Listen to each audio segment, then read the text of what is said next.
19 их найд төгрөг. За ойролцоогоор 4.5 тэрбум доллар гэсэн үг. За энэ их хэмжээний мөнгө Монгол улсын банкудад хадгаламж хэлбэрээр байдаг гэсэн судалгаа байдаг. За Монгол улсын төсвийн талаас илүү хувьтай тэнцэх хэмжээний мөнгө одоо манай Монголын банк хадгаламж хэлбэрээр байна гэсэн үг. Та энэ дунд их хэмжээний мөнгө банкнд хадгалаад байгаа юм биш үү? Тэгвэл яг энэ видеог дуустал үзээрэй. Би та бүхэндээ Монголд банкнд мөнгө хадгалах ямар аюултайг маш амархан тайлбарлаж өгье. Хай, хөрөнгө оруулагч, lifelong learner Тэмүүлэн байна. Энэ өдөр та бүхэндээ би гоё сүйтэй цайтай мэдчилж байна. Та манай Moneywise Master channel-д давтай морил хэрв та subscribe хийгээгүй subscribe хийгээрэй. Оронд нь та бүхэндээ би гоё сонирхолтой танд хэрэгтэй контентуудыг бэлдэх болно. Ингээд let's talk about money. За банкнд мөнгө хадгалахгүй тэгээ яах юм гэж бодож ш магад. За банкнд мөнгө хадгалаад мөнгө өсгөнө гэж бодож ивэл та мөнгө шатаасантай яг адилхан гэж би танд хэлмээр байна. Яагаад тэгэхээр дараах учиртай маа. За нэгдүгürt нь за манай Монголд байгаа ихэнх банкуудын хувьд бол 12, 13, 14, 15% хүүтэй хадгаламжийн зээл санал болгодог. За энэ биднэрт өндөр харагдаад байгаа боловч за манай Монгол улсын байдал, улс төрийн төвтөргүй байдал, эдийн засгийн буруу шийдвэрөөс болж инфляцийн түвшин эх онд 2 оронтой тоо руу орно гэсэн судалгаа одоо тийм тооцоол байгаа. За тэгээд энэ нь юу гэсэн үг юм бэ гэхээр бидний нөгөө 12, 13, 14% хүлээгээд байгаа хүүгийн чинь улс төрийн төвтөргүй байдал, инфляц, төгрөгийн уналт ингээд идээд байхгүй болгочноо.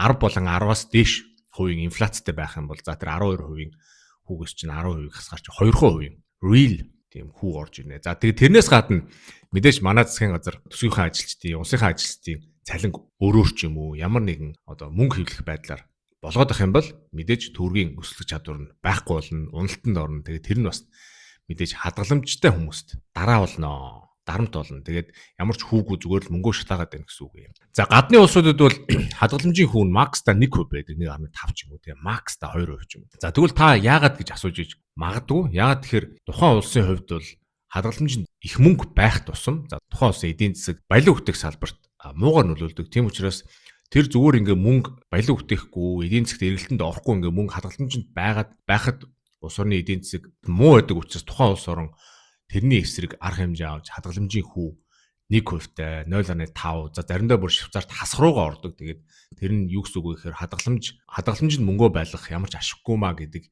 одоо сигналыг те одоо тэр дохиог хүмүүст хүргэжээдэг учраас гадны банкудад тэгж хадгаламжаар одоо мөнгө өсгөх гэсэн тийм юм байдгүй маа. Одоо манай Монголд Монгол банкны мөнгөний бодлого буруу, эдийн засгийн шийдвэрүүд буруу, улс төрийн тогтворгүй байдлаас болж энэ их өндөр хадгаламжтай, өндөр хүүтэй, өндөр одоо зээлийн хүүтэй юм бодлого яваад байдаг юм аа.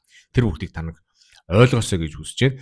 Тэрнээс гадна банкнд мөнгө хадгалуулах ер нь цаашдаа хинд ашигтай юм бэхээр ерөөсөө тэр банкнд ашигтай. За бидний хадгалуулсан тэр 19 их найд төгрөгөөр банкуд цаашаага өндөр одоо хүүтэй зээл гаргаад тэрнээс мөнгө олж идэг, мөнгө хүлж идэг. Тэгээд цаашдаа ер нь бас хинд ашигтай гэхээр банкны одоо хувьцаа эзэмшигтэд мэдээж ашигтай. Банк хэрэг хэдий их ашиг олно. За тэр хэмжээгээр хувьцаа эзэмшигт мэдээж бас ашиг хүртнэ. За хоёрдугаарт нь Монгол улсын банкны хадгаламжийн даатгал гэж нэг юм байдаг. За тэр нь болохоор 2013 онд баталж гарч ирсэн. За тэр нь юу гэсэн үг бэ гэхээр ямар нэгэн юм болоод Монгол улсад одоо нэг банк дампуурлаа гэж бодоход тэрэнд хадгалагдж байгаа мөнгөн дүнг даатгах зорилготой тийм хууль даатгалын систем байдаг. За тэр нь гэхдээ 20 хүртэлх сая төгрөгийг даатгсан байдаг. Юу гэсэн үг юм бэ гэхээр та 100 сая төгрөгтэй байлаа гэж бодоход хадгаламжтай. За тэр нь банк дампуурлаа, мөнгө авч чадахгүй байлаа. Тэгээд 20 саяын даатгалаас олж авна, 80 сая нь алга болно гэсэн. Аюултай юм юу гэхээр их хэмжээний мөнгийг банкнд хадгалуулаад байж байгаа. Тэгээд банк дампуурлаа гэхэд 20 сая төгрөг олж авах нь. За үлдсэн тэгээд хадгаламжийн даатгал байхгүй учраас олж авч чадахгүй. Энэ нь аюултай. За тэгээд та бас бодож иж магадгүй за юу гэж банк дампуурч идэг тийм байхгүй гэж бодож иж магадгүй. За 2008 онд Анууд банк, 2009 онд Зоос банк, 2013 онд Хадгаламж банк, за 2019 онд Капитал банк тус Монгол улсад дампуурлаа зарлаад дампуурсан байдаг. За энэс одоо хадгаламжинд байсан тэр их хэмжээний мөнгө бүгдээрээ тэр хадгаламж эзэмшигчд очсон уу очоогүй гэсэн тийм судалгаа бол би мэдэхгүй. Ямар хүмүүс хэдий хэмжээний охирол амссан байдгийг тэр тийм судалгаа бол би мэдэхгүй. Гэхдээ их бага хэмжээгээр ямар нэгэн хүмүүс охирол амссан л байж таараа. Тийм учраас Монголд бол банк дампуурах одоо тийм real problem одоо тийм яг ингээд байж болох зүйл шүү. Тэрийг анхааралтай аваарай. За 3 дугаарт нь болонгууд банкнд их хэмжээний мөнгө хадгалуулах ингээд зүгээр банкнд ингээд байгаад хүүгээр нь амьдрах ямар аюултай вэ гэхээр Тэгээ улс орны эдийн засагт аюултай байдаг. За тэр нь юу гэсэн үг вэ гэхээр их хэмжээний мөнгө эдийн засагт эргэлдэхгүй, шинэ юмд оруулахгүй ингээд байгаад ахаар ажилгүйдийн тоов нэмэгдэнэ, тэ? Эдийн засгийн өсөлт буурна, шинэ юм, шинэ инновац байхгүй болно, шинэ ажлын байр гарч ирэхгүй. Тэгэхээр юу гэсэн үг вэ гэхээр ерөнхийдөө их хэмжээний мөнгө хадгалаад байна гэдэг чинь тэр мөнгө ажилуулахгүй байна гэдэг чинь тэр улсаа даяараа одоо биднэрт бүгдээрэнд нь нөлөөтэй байх нэ. Биднэрт бүгдээрэнд нь муу байх нэ. За тэгвэл бүгдээрээ цаашаа бодоод үзье. Ер нь ямар хүмүүс банкнд мөнгө хадгалдаггүй юм бэ те?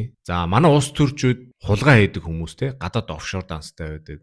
Янз бүрийн амир башин аваад, янз бүрийн үйл хөдлөх харангуул амир апартмент аваад тэд нар ингээд шуугаад бид нар ингээд ёо ямар амир ингээд яриад байдаг. За яг уг шалтгаан нь мэдээж хулгай мөнгө нууж угааж байгаа. За нэгдүгürt нь за хоёрдугаарт нь болонгууд Монголд тиймэрхүү хөрөнгө оруулалтууд ер нь Монголд ингээд банкнд хадгалаад ч юм уу тэгээд ямар нэгэн юм хөрөнгө оруулалт Монголд хөрөнгө оруулахад ямар ч ашиггүй гэдгийг цаадуулч мэдчихэд байна. Мэддэг болохоор дандаа мөнгөө гадагшаа гаргадаг. Валют руу шийдвэл. За нөгөө төгөр хулгай хийдгүү ариун цагаан хөдөлмөрөөрөө те бизнес балиг бүтдэг улсууд бол банкнд бас тэр болгон мөнгө хадгалаад байдаггүй. Тэр хүмүүс яадаг вэ гэхээр дараагийнхаа шинэ инновацийг, дараагийнхаа шинэ ажлын байрыг, дараагийнхаа шинэ үйлдвэрийг бизнест ингээд мөнгө оруулаад мөнгө ажилуулж яадаг учраас их татвар төлдөг. Тэгээд тэр татвар одоо төлөгчдийн мөнгөөр сургууль, цэцэрлэг, шин зам, тиймэрхүү юм ингээд хөрөнгө оруулагдаад ингээд бүтээгдэж яадаг. Тэгээд тиймэрхүү улсууд бас банкнд нэг мөнгө хадгалаад байдгүй. За бас мөнгөний зах зээл, хөрөнгөний зах зээлийг яаж ажилдаг, ер нь ямар юм байдгийг гэдгийг мэддэг улсууд бас мөнгөө бас банкнд зүгээр ингээд суулгаад,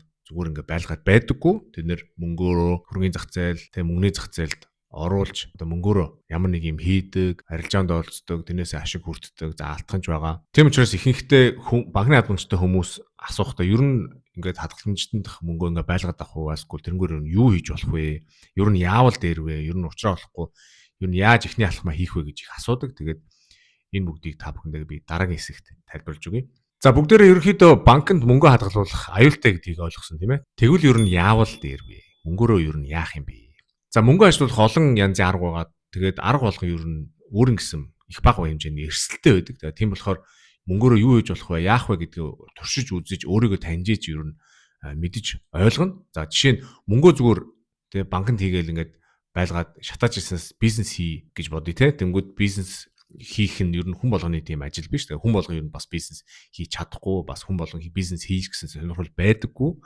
За тэрнээс гадна мэдээж бас хөрөнгөний зах зээл гэж юм байгаа. За хөрөнгөний зах зээлд бас хүн болгон бас хөрөнгөний зах зээлд оролцох боломжтой биш.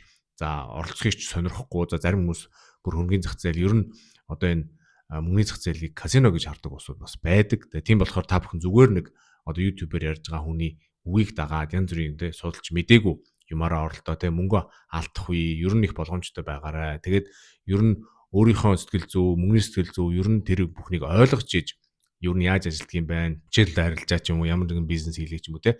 Тэрийг сайн судалж иж хөдлөөрэй гэж хэлмээр байна. За тэгээд миний хэлэх гээд байгаа гол агуулга нь юу гэхээр мөнгө ажилуулъя гэхээр л ерөөсөө тийм амархан зүйл гэж байхгүй. Тэгээд хамгийн гол нь өөртөө тохирсон судалж агаад өөрийн гэсэн одоо зан характертай мөнгөний сэтгэл зүйтэй тохирсон юмыг эхлүүлээрэ, тохирсон юмыг туршиж үзээрэй гэж хэлмээр байна. Тэгээд биднэрт бас мэдэхгүй юмараа оролдоод их мөнгө алддаг хариун туршлага байгаа. Жишээлбэл койны туршлага, тиймэрхүү юмнуудаар оролдож болохгүй шүү гэж хэлмээр. За тэгээд эцэст нь гэж хэлэхэд ер нь дэлхийн нийтийн ерөнхий хандлагыг ингээ харахаар хамгийн их мөнгө эргэлдэж байгаа, хамгийн их мөнгө хийдэг газар бол ер нь хөрөнгөний бирж, хөрөнгөний зах зээл үүдэг. Тэгээд дэлхийд даяараа. Тэгээд тийм учраас ер нь бидэнд тэнд бас мөнгө ажилуулах боломжууд одоо яг 2025 онд элбэг гараад ирсэн. Энэ тухай бас та бүхэндээ би видео хийсэн байгаа. Тэгээд ер нь Монголын хөрөнгөний бирж ч юм уу, ер нь гадны хөрөнгөний бирж $100 ч юм уу, 100 мянган төгрөгөөр хөрөнгө оруулаад үзэх хэрэгтэй. Хөрөнгөний бирж яаж ажилладгийг ойлгох хэрэгтэй. $100 чинь $150 бол та яаж ийн таны мөнгөний сэтгэл зүй ер нь яаж сэтгэл хөдлөлч ер нь яаж хөдөлж чинь те. $100 чинь $50 болоод ингээ асруугаа орчвол та ер нь яаж ийн паникч гин үү, яаж ийн үү, мөнгө гаргаж авахар шийдэж гин үү, яаж ийн үү. Ер нь өөрийгөө сайн бэлдэх хэрэгтэй. Ер нь өөрийгөө ойлгох хэрэгтэй гэж бодож байна. Тэгээд банкнд зүгээр ингээ мөнгө хадгалж ирсэнээс ямар нэг юм хийсэн ер нь дээрээ гэж би бас зөвлөмөр байна. Тэгээд манай Монгол урдын нэг гоё зүр үг байдаг. Явсан тэнэг суусан цэцнээс илүү гэж гоё хэлсэн байдаг. Тэгээд та бүхэндээ эцэст нь гэж хэлэхэд та суусан цэцэн битээ байгаараа, явсан тэнэг байгаараа. Тэгээд ямар нэг хэмжээгээр тэг юм хийгээд ингээд эхлүүлнэ гэдэг чинь бас өөрөө хөгжиж гэнэ гэсэн үг. Тэгээд ямар нэгэн амжилт гарна гэсэн үг ээ.